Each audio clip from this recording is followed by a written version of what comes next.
Atenção internautas de todo o mundo, para o toque de 5 segundos.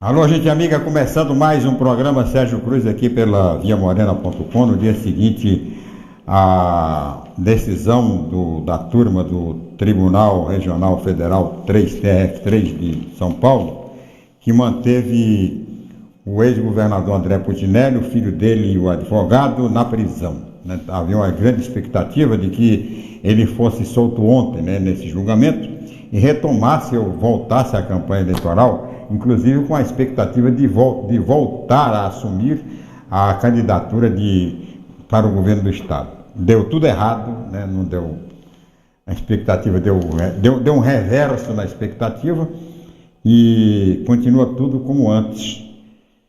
O MDB com o Júnior Mock, né? O André sem a menor condição de retornar, até porque vai ter que ir para o Supremo, para um outro tribunal, para o Supremo Tribunal Federal, já em segunda, agora em terceira. Não se sabe quando é que vai para a pauta, né, esse pedido de habeas corpus do Putinelli. Então, quanto mais tempo demorar, mais difícil vai ficando para o MDB sustentar essa possibilidade de ter o André nesta eleição como candidato. Parece estar cada vez mais difícil essa possibilidade, o que seria bom para o partido, né, e para a eleição de um modo geral, que teria um candidato competitivo. Realizou-se ontem o primeiro debate entre os candidatos ao governo do estado. 6 candidatos a governador debateram.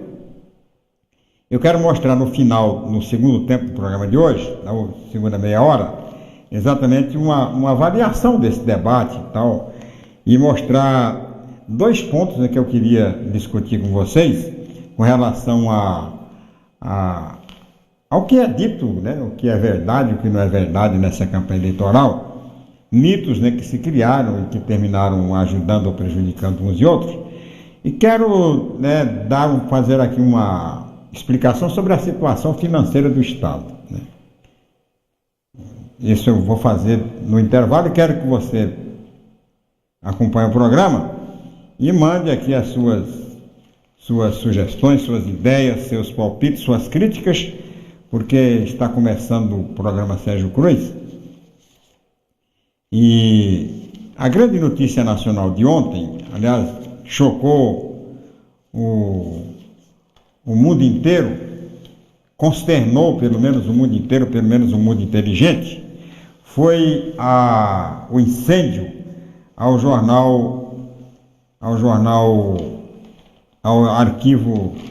Museu Nacional do Rio de Janeiro.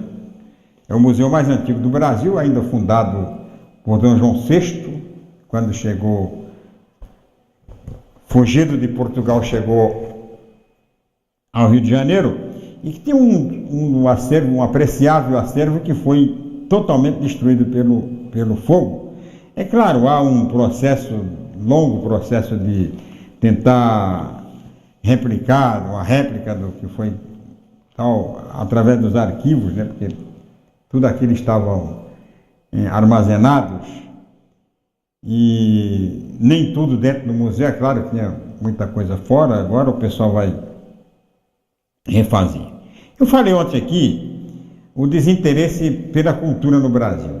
Eu tenho ouvido aqui alguns candidatos que não têm feito nenhuma manifestação com relação à cultura, a não ser, me parece que o Jair Bolsonaro, que vai reduzir, né, se ganhar a eleição, vai reduzir o Ministério da Cultura numa secretaria. Quer dizer, já é menosprezada a cultura e ainda vai perder o status de ministério para virar uma superintendência, mais ou menos o que ele disse. Dos outros candidatos eu não ouvi falar nada, a não ser generalidades também.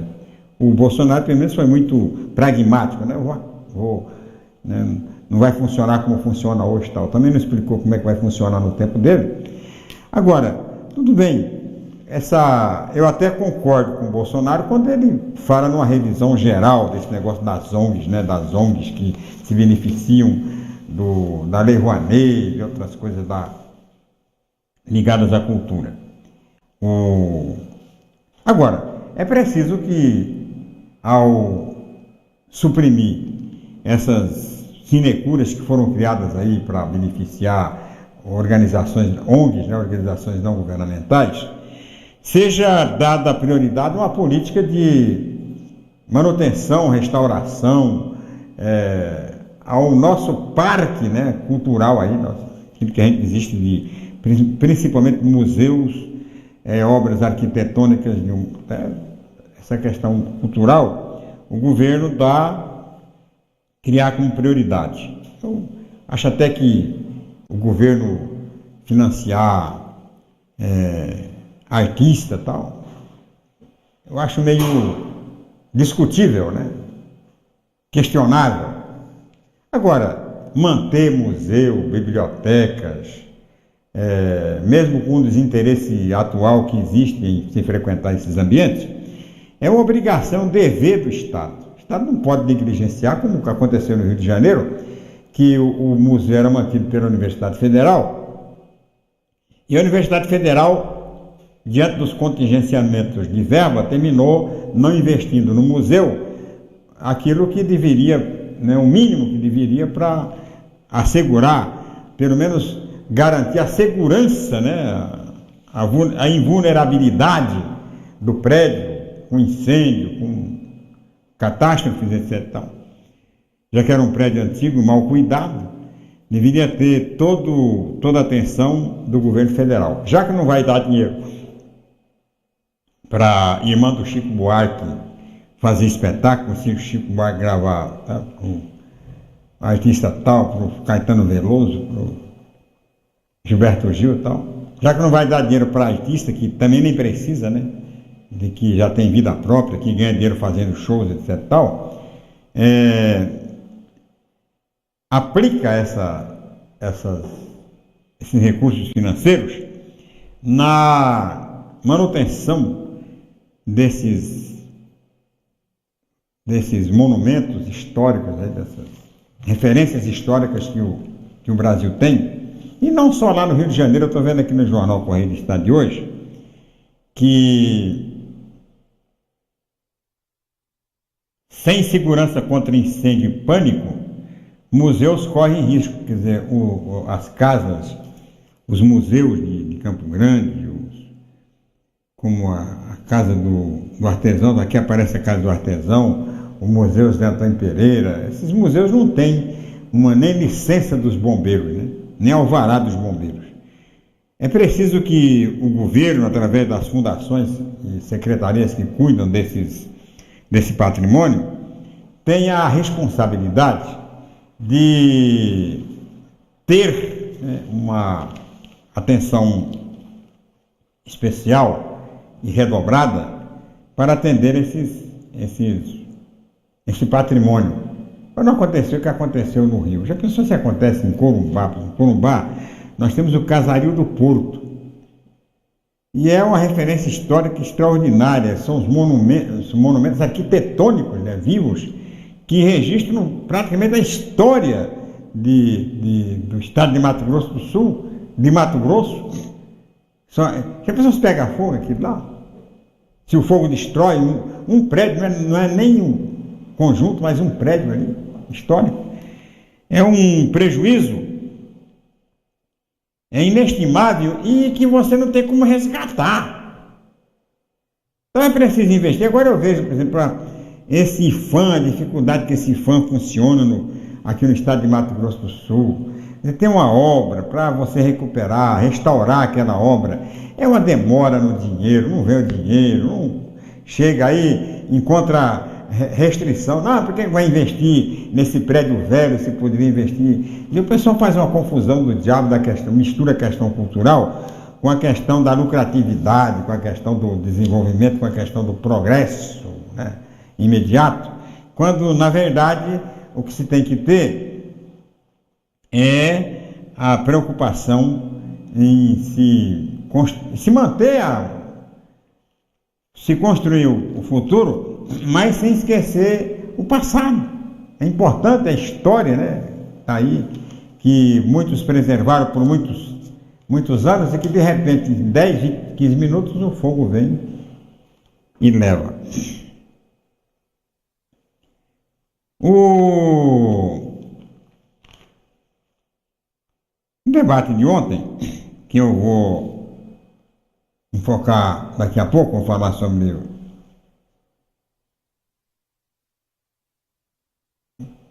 tem um ponto, né, um ponto que a gente dá para cada candidato que compareceu ao debate ontem, um debate muito fraco, mas que se dá um ponto, né, a todos os participantes, por ter sido o primeiro debate, até o pessoal se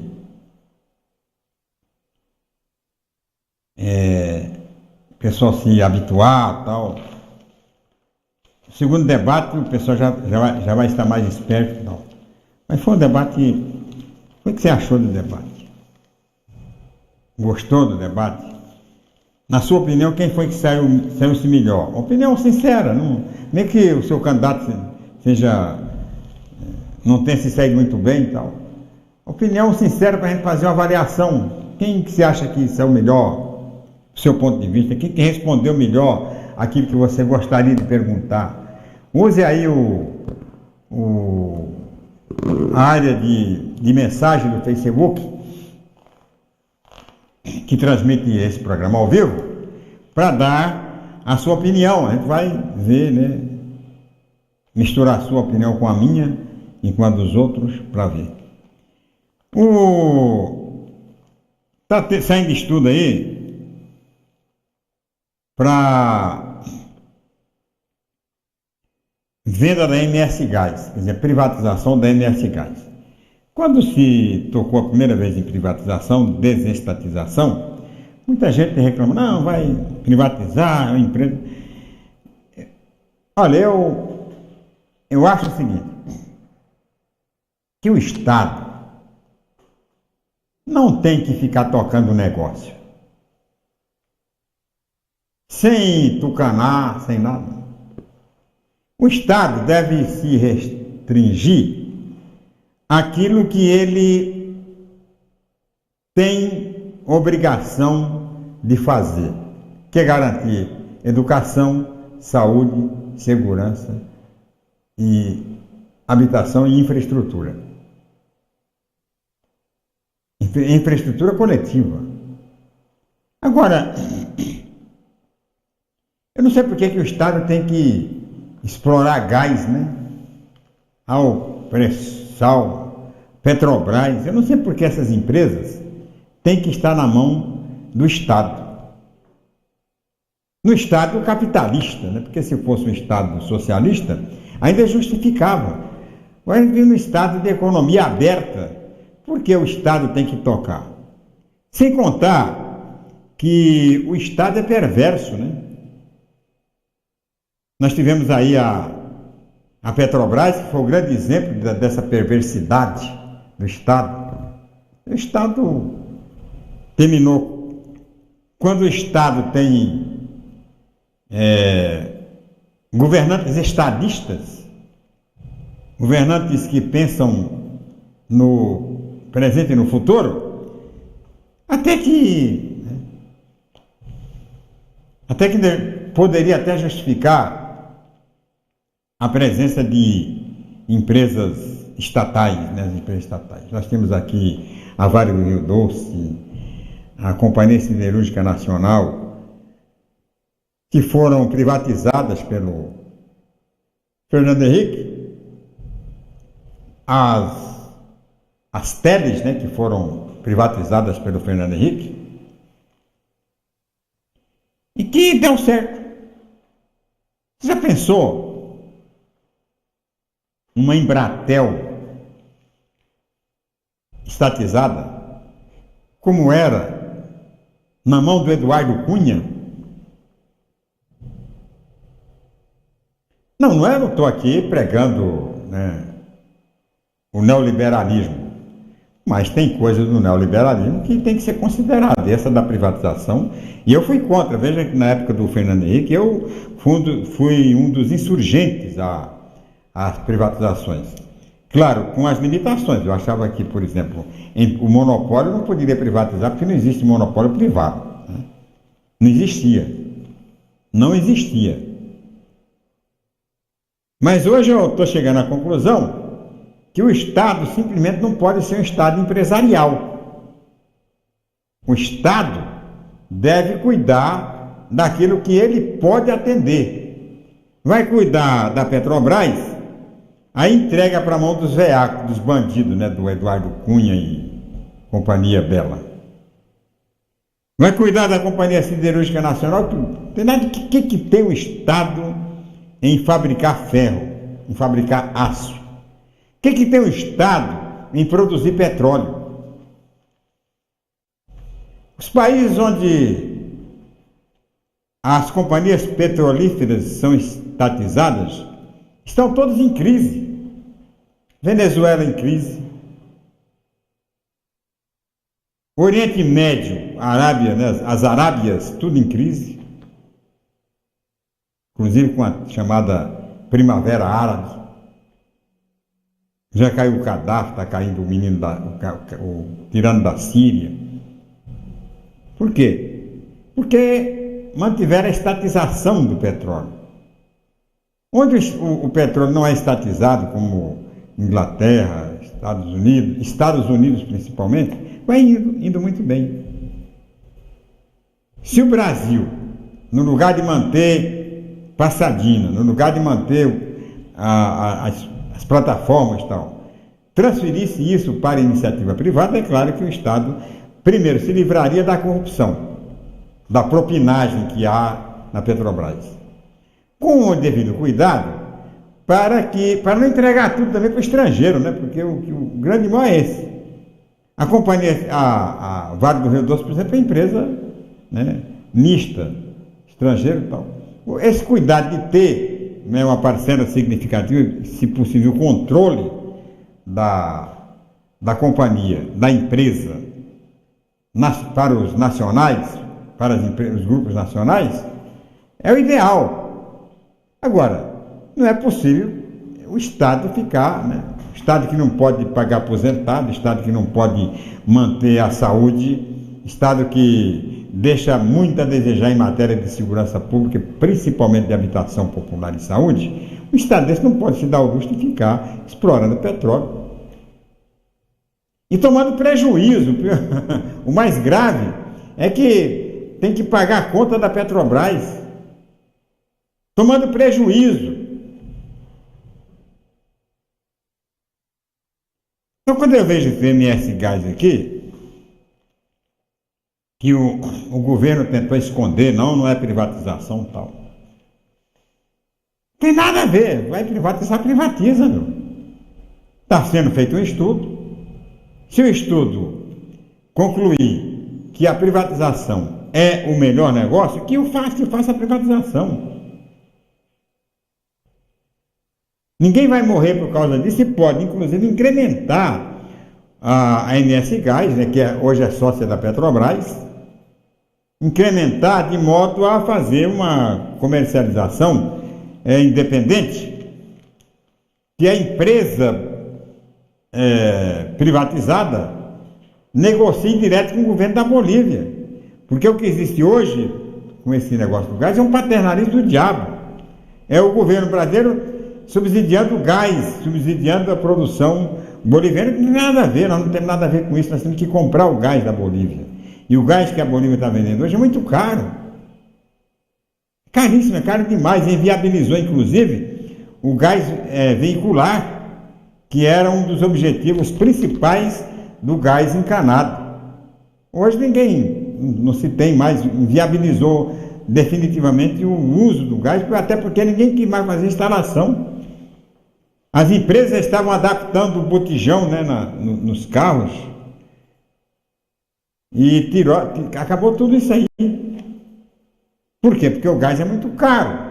Principalmente, agora você já imaginou, esse gás em preços realistas, em preços de comércio, né? Ia ficar muito melhor, né, para o incremento do desenvolvimento. Sobre o debate, o Zé Mauro. Alô, Zé Mauro, está fazendo falta aqui, meu caro. Zé Mauro, debate sem grandes emoções, tem que apresentar plano de metas sem... Isso fica só blá blá blá. Nosso candidato tem que fazer como o saudoso presidente Juscelino Kubitschek, apresentar as propostas de governo. É isso que o povo quer ouvir. Até para nós, encher esperança, nos dá um gás, falar em gás, né? Gás de sobrevida. Também acho, o Zé Mauro, que os candidatos devem aproveitar os espaços que eles têm para divulgar as suas propostas, tal. Agora, o formato do debate não permite que o candidato apresente nada. Quando ele começa a falar, já esgotou o tempo dele, e se deixar ele falar, aí ele toma o tempo de todo mundo, então é complicado. E o debate só, né, apresentando planos e tal também, é de uma monotonia que não tem tamanho. O que atrai, né, para se assistir o debate é exatamente a crítica que se faz, né? As explicações que devem ser dadas pelo candidato sobre suas ações, tal, no passado, no presente. Eu acho isso aí fundamental. E sobre esse assunto, eu vou falar daqui a pouco, depois do tempo em Brasília e Mato Grosso do Sul.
Homem dirige carro com GPS.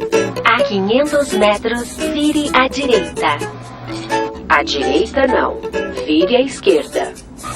Nem à direita, nem à esquerda. Siga pelo centro. Direita, esquerda, Desliga Centro. o GPS. A vida é feita de caminhos e escolhas. As eleições também. Eleitores que se informam sobre seus candidatos sabem onde querem chegar. Faça do seu voto consciente o caminho para um Brasil melhor. Ele vota. Justiça Eleitoral.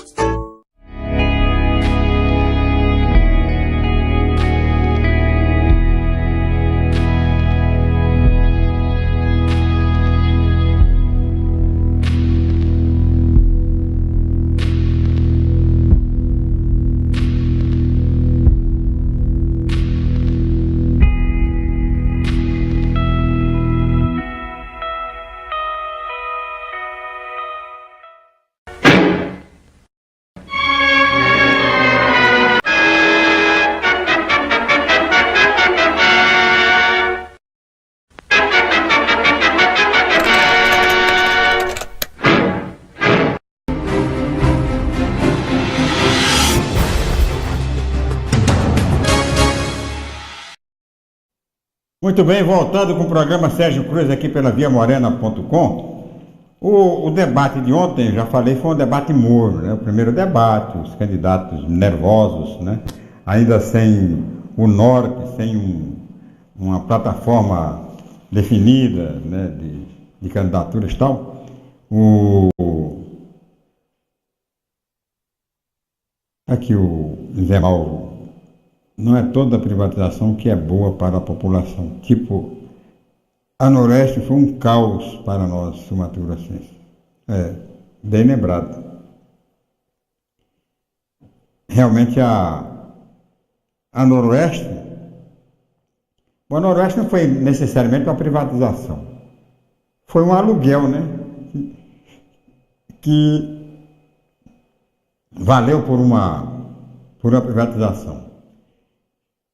Foi nociva, né? Porque acabou com o trem do Pantanal, porque acabou com o nosso sonho de ferrovia e tal. Para Mato Grosso do Sul, realmente o José Mauro está certo, eu na época lembrei bem isso.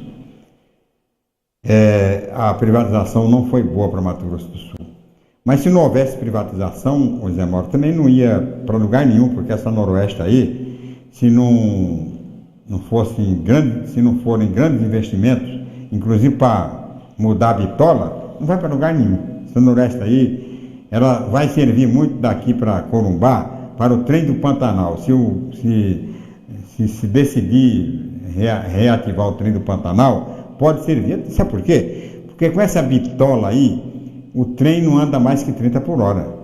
Não tem como, né? Em nenhuma circunstância. Agora não podemos limitar o nosso desenvolvimento, o nosso transporte a uma velocidade de 30 por hora.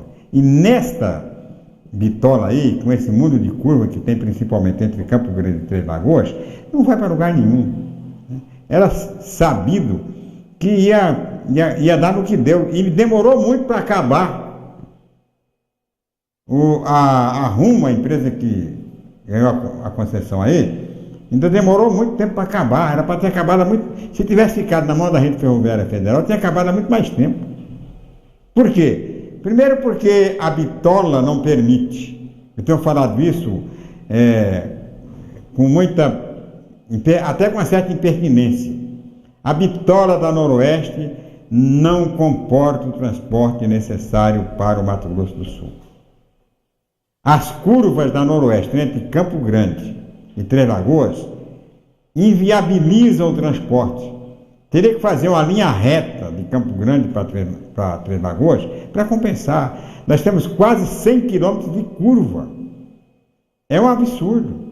Quer dizer, o trem que daqui para Corumbá desenvolve uma velocidade de 30 a 40 km, desenvolvia uma velocidade de 30 a 40 km por hora, para Três Lagoas no máximo 20. Com o perigo de descarrilamento frequente que havia. Então, o problema nosso aqui da Estrada de Ferro, primeiro porque a bitola, segundo as curvas, e terceiro, a mudança era de rota do comércio, do transporte em Mato Grosso do Sul. Nossa rota era leste-oeste, hoje é norte-sul. Hoje é saindo do norte e indo para o sul. Saindo do centro-sul, indo para o sul, sempre em direção ao sul. Nossas exportações aqui saem pelo Porto de Paranaguá, agora timidamente saindo para o Porto Murtinho, que não tem estrada de ferro. E aí ficam usando a estrada de ferro para não recuperar, para não ampliar o sistema rodoviário. Nós temos aqui a BR-163, que já faz um século que precisa de duplicação e está aí enrolada.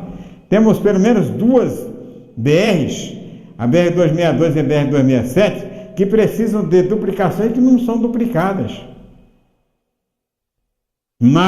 Usando como desculpa, não, nós temos que ter transporte ferroviário. Agora nós temos que ter transporte ferroviário, mas enquanto não chega o transporte ferroviário, nós temos que dar ênfase ao transporte rodoviário, que é por onde passa, né, o desenvolvimento, por onde vem e entra a comida, a bebida e a manutenção, o abastecimento é garantido pela estrada de rodagem.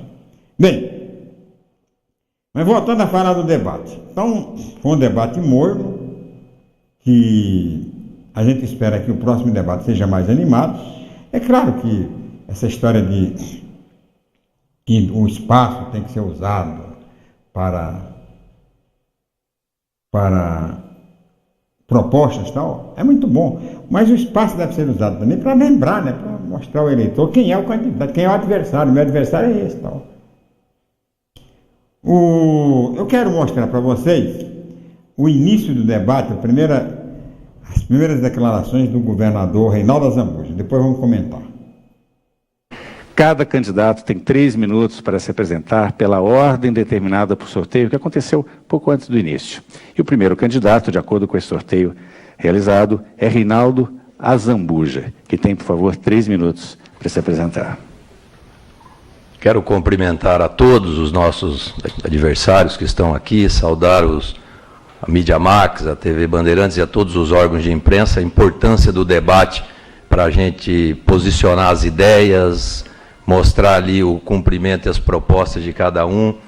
E nós fizemos, nesses 3 anos e 8 meses, um governo realmente que enfrentou a maior crise da história do país. Tivemos aí um momento extremamente difícil da vida pública brasileira, a maioria dos estados sucumbiram a essa crise, e nós aqui no Mato Grosso do Sul, com medidas extremamente duras, até impopulares, posicionamos o estado como um dos melhores estados hoje para se viver. Tivemos um desenvolvimento extremamente importante em diversas áreas, e avançamos em setores que são estratégicos para o desenvolvimento do estado, e enfrentamos realmente a crise como deve ser enfrentada por qualquer governo, tomando atitudes. Fizemos um enfrentamento em questões que são vitais para o desenvolvimento do estado, encolhimento da máquina administrativa. Mato Grosso do Sul hoje tem a menor estrutura administrativa de todos os estados brasileiros. Enfrentamos uma pauta extremamente sensível, mas necessária, que foi estabelecer um teto aos gastos públicos, principalmente a todos os poderes constituídos, não tem mais aquela gastança desenfreada, hoje se tem um teto, e principalmente os avanços que nós tivemos numa pauta de enfrentar o que poucos estados fizeram, que é a questão da Previdência. Votamos essa matéria extremamente importante para o equilíbrio das contas públicas, e isso nos deu condições de fazer política pública nas áreas que são vitais para o desenvolvimento. E se nós voltarmos ao ano de 2014, de tudo que nós assinamos e registramos no Tribunal Eleitoral, 77% foi cumprido integralmente. E temos ainda muitas ações que estão se delineando. Então, a gente fica muito tranquilo em poder, num momento como esse, que a população está olhando propostas, opiniões de cada candidato, para poder se manifestar.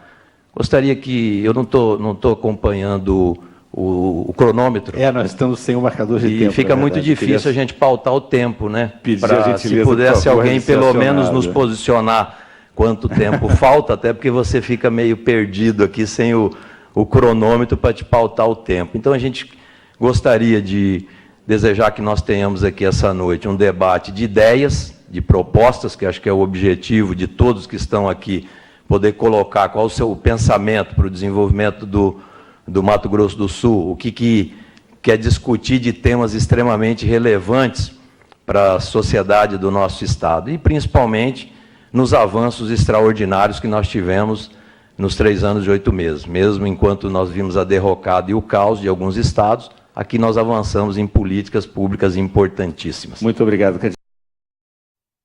Muito bem, aí foi eu queria comentar exatamente isso aí. 2 coisas que eu queria comentar. Primeira coisa é o problema da dívida, né? Da crise. O governador, sempre que fala do governo dele, ele fala da crise. Crise que ele enfrentou, uma grande crise financeira que o Brasil enfrentou, tal, e que o Mato Grosso do Sul foi um dos únicos estados que não sucumbiu com a crise. Os outros todos, né, se arrebentaram. O que não deixa de ser verdade o que o governador fala. Agora, o que o governador não explica é que o Mato Grosso do Sul foi um dos poucos estados da federação que terminou a gestão e começou outra gestão sem dívidas. Um estado redondo, Mato Grosso do Sul. O Putinelli, justiça seja feita, deixou o Mato Grosso do Sul redondinho. As dívidas que tinha eram as dívidas negociadas, né? Os 15% da receita líquida que tinha aqui para a dívida assumida pelo Estado em 1989 pelo Dr. Luiz Barbosa Martins, essa era a dívida. Não tinha obras inacabadas, faltando recursos para acabar a obra, não. Porque quando o Putinelli deixou o Estado, ele liquidou todas as dívidas do Estado. Dívidas correntes, como folha de pagamento, não deixou nenhuma folha de pagamento atrasada. Obras inacabadas, todas elas ele deixou o recurso para terminar a obra, entre eles a da Universidade Estadual, entre eles, inclusive, o Aquário do Pantanal. Quando o André deixou o governo, deixou também 35 milhões de reais para terminar a obra do Aquário do Pantanal. E naquela ocasião, com 5 milhões, terminava a obra. Com 5 milhões terminava a obra. Ele deixou 35 milhões. Hoje, seriam necessários 70 milhões para terminar a obra. Então, o senhor Reinaldo Azambuja não terminou o Aquário do Pantanal porque não quis. Terminaria com 5 milhões, recebeu a obra com 35 milhões, inacabada com 35 milhões, suficiente para terminar a obra, não fez.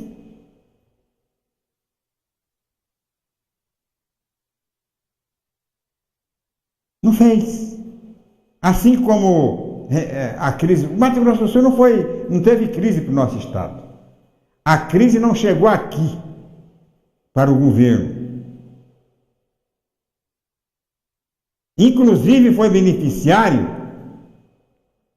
do alongamento da dívida, porque houve, logo que a Dilma caiu, que o Temer assumiu, e isso foi no começo do governo do Reinaldo Azambuja, a dívida de 15% da renda líquida do Estado foi suspensa, e está suspensa até hoje.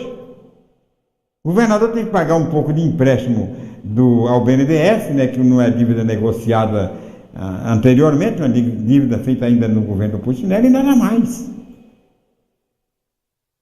Falou em reforma, ele não fez reforma nenhuma. A reforma da Previdência que ele fala, ele não foi reforma.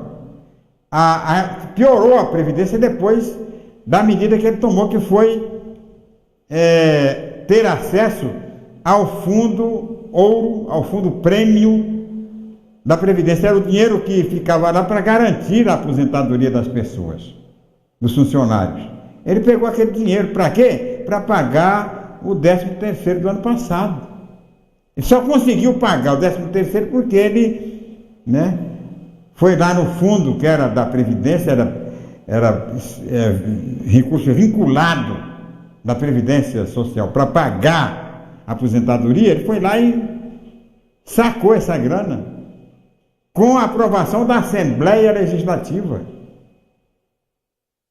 Os deputados recorreram, inclusive, à tropa de choque para aprovar essa medida totalmente prejudicial para o servidor e para a Previdência do Estado. Foi uma medida salvadora do governo do Azambuja naquele final de ano, no final do ano passado. Então essas duas coisas têm que ficar bem colocadas. Primeiro, que Mato Grosso do Sul não conheceu crise. Os estados que sucumbiram foram aqueles cujos governadores deixaram o estado arrebentado. Exemplo do Rio de Janeiro e do Rio Grande do Sul. Minas Gerais. Estados que os governos que entraram pegaram totalmente desbagaçados. Mato Grosso do Sul, não, Mato Grosso do Sul estava redondinho. Aí Zé Mauro está lá em Dourados. Saúde pública em Dourados, Mato Grosso do Sul, é um caos. Tiraram até os médicos ginecologistas dos postos de saúde. O Hospital da Vida está com obras que eram para serem entregues em fevereiro passado. As obras estão paradas, o povo na porta ao relento. É um adendo aí ao comentário que eu estou fazendo sobre a gestão do Reinaldo Azambuja, que ele pinta, como se fosse a coisa que tem que ser continuada, com um fator de responsabilidade e tal. E que não é bem isso, Claro, ele tem que falar isso. Da administração dele, talvez seja o único que reconheça que realmente a administração dele é isso, porque, em verdade, pena que os debatedores de ontem não tivessem os dados, esses dados para mostrar que não é bem assim como o governador fala. Um outro ponto que eu quero mostrar agora é o seguinte: desde o início da pré-campanha para o governo do Estado, o juiz Odilon de Oliveira vem sendo acusado de proteger o jogo do bicho, de ser apoiado pelos bicheiros e tal. Este assunto foi ventilado no debate de ontem, puxado pelo candidato do PSOL. Vamos ver, depois eu vou comentar. Agora, pela sequência prévia, quem pergunta é o candidato João Alfredo. Candidato, para quem o senhor gostaria de fazer a pergunta? Eu vou perguntar ao candidato Juiz Odilon. Candidato Juiz Odilon, nós temos 1.517 quilômetros de fronteira. E na fronteira ocorrem situações absurdas. Nós somos um corredor de narcotráfico, nós somos um corredor de contrabando de armas, mas nós não definimos e nós não fiscalizamos, por exemplo, algumas situações muito simples no nosso Estado. Pergunto, por exemplo, a título de segurança pública, como acabar com o jogo do bicho no Mato Grosso do Sul? Eu acho oportuna a pergunta, e essa pergunta talvez deveria ser dirigida a alguém que exerce autoridade no Estado. O jogo do bicho nunca foi de competência federal, é de competência municipal. E qualquer pessoa que seja contraventor, que seja delinquente, ela tem que responder pelos seus atos. Eu passei aproximadamente 40 anos aqui no Estado, e o Brasil todo documentou isso. Parte do mundo também documentou isto, inclusive a ONU, a Organização das Nações Unidas, em 2011, quando me homenageou exatamente pelo combate à criminalidade. Contravenção penal nunca foi de competência da Justiça Federal, mas tem que ser combatido sim. Qualquer delito tem que ser combatido. É evidente, a violência nesse Estado tem deixado impaciente e angustiada toda a sociedade. Esta semana mesmo, uma senhora com 70 anos de idade, uma professora aposentada, foi violentamente assassinada, e isto a gente testemunha diariamente neste Estado. Nós temos sim que combater o crime organizado, seja ele um delito de contravenção, seja ele qual for, e independentemente da figura que o pratique, é necessário sim que se faça isto. E o governo do Estado sempre, ou os governos anteriores, sempre foram omissos neste sentido. Eu agradeço imensamente a sua pergunta. Sua réplica. Um provérbio bíblico diz assim: diga-me com quem tu andas e eu te direi quem tu és. Teve uma época que o jogo do bicho corria solto, inclusive nos corredores da Assembleia Legislativa. Vergonhoso, há uma omissão tremenda. Mas é preciso dizer, juiz Odilon, que na Roma Antiga se falava o seguinte: a mulher de César não basta ser honesta, ela precisa parecer honesta. Então, é preciso combater e não se pode omitir. Agora, não se pode admitir que situações como nós estamos vendo na mídia não ocorram com Vossa Excelência. Muito obrigado. Candidato juiz Odilon, sua réplica. A história de Mato Grosso do Sul, a história policial do Brasil e a história do judiciário não registra nem uma omissão da minha parte. O que registra a história é o combate, a minha dedicação, a minha garra, a minha valentia no enfrentamento ao crime organizado. Perdi a minha liberdade, todos sabem disto, e ninguém tem autoridade moral para dizer o contrário. Nem o Conselho Nacional de Justiça, cujos integrantes nunca botaram os pés numa fronteira, ou nunca se acordaram pela madrugada com fumaça de disparos de arma de fogo em sua direção, como isso já ocorreu comigo. Eu nunca fui omisso e jamais serei. Muito bem, aí as explicações dadas pelo juiz. Então, essa legenda, né, que se criou de que ele é financiado, né, pelo jogo do bicho, e que ele vai proteger. O que ficou bem claro, né, o juiz falou que deixou, aliás, um compromisso assumido de que não vai, que aquilo que for ilícito, aquilo que for contravenção, aquilo que a lei determinar, ele vai cumprir. Então não vai permitir, né, que a omissão de secular omissão que há com relação à contravenção no Estado permaneça. Agora, o grande responsável pela contravenção no Estado não é o governo federal e nem o governo municipal, como citou ali erroneamente o juiz, sim, o governo estadual. O governo estadual que foi omisso até hoje, né? A gente sabe da situação do jogo do bicho hoje, que tem aqui no estado de Mato Grosso do Sul, não é novidade para ninguém, você encontra isso em cada esquina, tem lá um chalézinho do jogo do bicho, tranquilo. O jogo do bicho sempre teve representante na Assembleia Legislativa, na Câmara Municipal, nos altos poderes do Estado, né? Hoje até no Tribunal de Contas do Estado tem. Todo mundo sabe disso. Não ia o juiz Odilon se insurgir, né, contra o jogo do bicho como juiz federal, porque até não era a função dele, ele estaria extrapolando a sua função. Vai ser responsabilidade dele a partir de 1º de janeiro, se ele se eleger. Como é a responsabilidade hoje do Azambuja, como foi a responsabilidade de ontem do Zeca do PT, do Wilson Barbosa Martins, do André Putinelli, todos eles, né, deixaram o jogo do bicho e outras contravenções correrem frouxamente, nunca deram a menor importância. Agora há a preocupação em que o juiz, né, tenha tido essa preocupação com o jogo do bicho,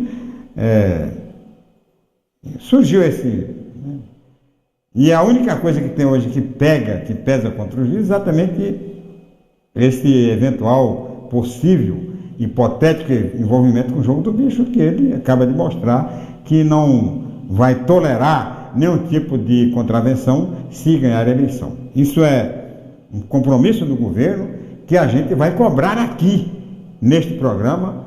Se eleito eu for, vou cobrar lá na Assembleia Legislativa, mesmo sendo ele do meu partido. Porque eu não tenho esse negócio de partido. Não, eu vou cuidar do meu mandato com toda a responsabilidade, com um compromisso assumido não com o governador e com o partido, mas com um compromisso assumido com a população, compromisso assumido com o povo que me conhece. Bem, nada mais havendo a tratar, vamos encerrando por aqui mais um programa Sérgio Cruz. Muito obrigado por sua atenção. Tchau, Pica-Pau.